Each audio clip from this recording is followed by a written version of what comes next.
మనకు అవసరం వచ్చేటివి మంచివి లేతలు తీసుకొని వస్తాం మనం. ఎందుకని అట్లాంటివి తీసుకుంటేనే టేస్ట్ వస్తుందనే నమ్మకం మనకు ఉంది. అది అంతేనా కదా చెప్పండి మీరు. మన మన అనుభవాలు ఇవి.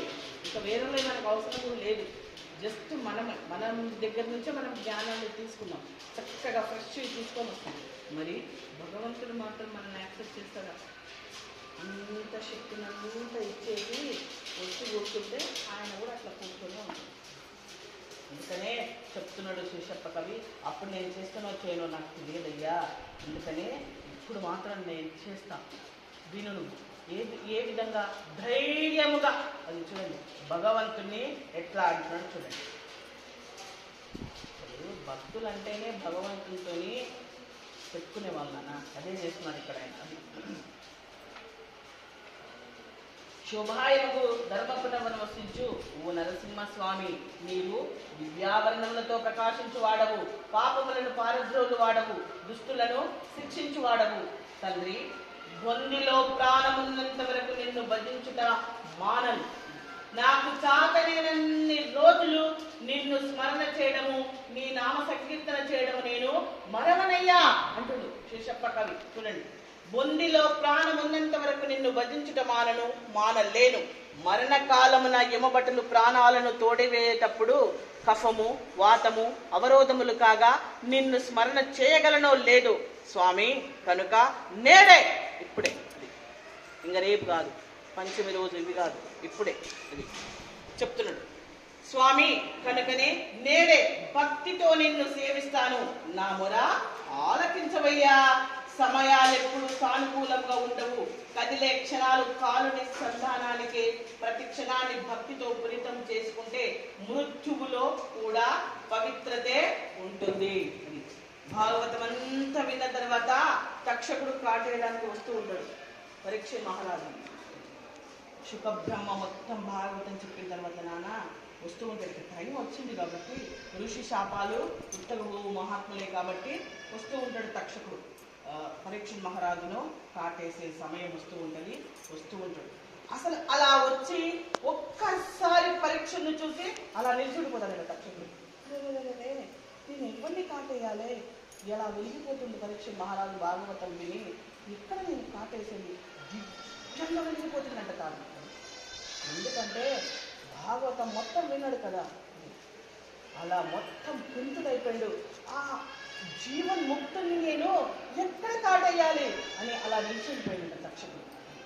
అది భగవన్నామ స్మరణకున్నది శక్తి. అది హరిచరణ కమల జ్ఞానికలు. అందుకని ఆ ఋషులు మనకు అందించారు. అదే చెప్తుంది ఇక్కడ, ప్రతి క్షణము నేను నిన్ను స్మరిస్తూ ఉంటానయ్యా అంటుంది. సమయాలు ఎప్పుడు సానుకూలంగా ఉండవు, కదిలే క్షణాలు కాలుని సందరానికి. ప్రతి క్షణాన్ని భక్తితో పురితం చేసుకుంటే మృత్యువులో కూడా పవిత్రతే ఉంటుంది. 21 లాస్ట్. పంచభౌతికము దుర్భరమైన కాయంబు ఎప్పుడో విడుచుట ఎరుకలేదు. ఒక్కొక్క ఉపనిషత్తు చదువుతున్నట్టే నాన్న ఈ పద్యాలు చదువుతూ ఉంటే ఎందుకు స్టార్ట్ చేయించుండో శ్రీ జ్ఞాన వెంకటేశ్వర స్వామి నాకైతే తెలియదు. కానీ అసలు నిజానికి నేను స్టార్ట్ చేయవలసింది భజగోవిందం. ఎందుకో మీరందరి పద్యాలు వినాలనిపించింది నాకు. అందుకనే పెద్ద నిర్ణయాలు చేసి ఏం స్టార్ట్ చేయలేదు. నేను పిల్లలందరూ వినాలి, అందరి కష్టాలు పోవాలి, అందరి మీద శ్రీ లక్ష్మీ నరసింహస్వామి కృప వర్షించాలి, అది నా కోరిక. అది అందుకనే స్టార్ట్ చేసినాం. అది అనుకోకుండా చూడండి, పంచభౌతిక దుర్భరమైన కాయంబు ఎప్పుడో విడుచుట ఎరుకలేదు. శతవర్షముల దాకా మితము చెప్పిది గాని నమ్మరాదా మాట నెమ్మనమున. బాల్యమందో మంచి ప్రాయమందో లేక ముదిమియందో లేక ముసలియందో యూరయో అడవినో యుదక మధ్యముననో ఎప్పుడో విడుచుట ఏ క్షణంబో. మరణమే నిశ్చయము బుద్ధిమంతుడైన దేహమున్నంతలో మిమ్ము తెలియవలయు. భూషణ వికాస శ్రీధర్మపుర నివాస దుష్ట సంహార నరసింహ దురితరూరా.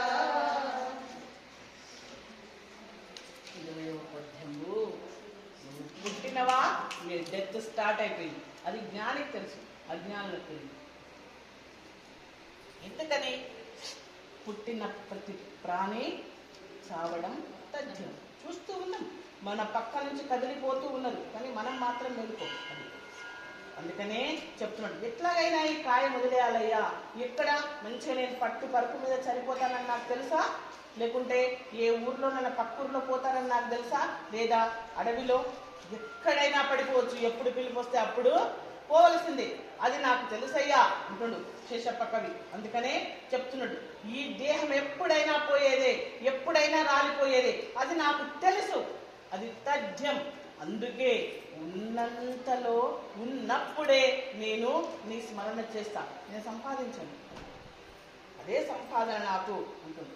నానా ఏది సంపాదించినా ఇక్కడ వదిలిపెట్టేయాల్సిందే, కానీ నువ్వు చేసుకున్న పాప పుణ్యాలను నీతో తీసుకొని ఫోటో చెప్పిన. ఎందుకంటే దాదాపు 3 సంవత్సరాల నుంచి మనము పారాయణం చేస్తూ ఉన్నాము. ఇది మాత్రం మీరు తెలుసుకోవాలి, ఎప్పుడైనా పోవలసిందే, కానీ పోయేటప్పుడు నువ్వు సంపాదించిన సంపద రాదు, మనం కన్న బిడ్డలు రాడు, చేసుకున్న భర్త రాడు, చేసుకున్న భార్య రాదు, కానీ ఒకే ఒకటి వస్తుంది, నీ కర్మ ఫలం. అది కరెక్ట్గా చేసుకోవాలి. అదే అంటుంది ఇక్కడ. తండ్రి, పంచభౌతికమైన ఈ దేహమును విడిచేటప్పుడో తెలియదు.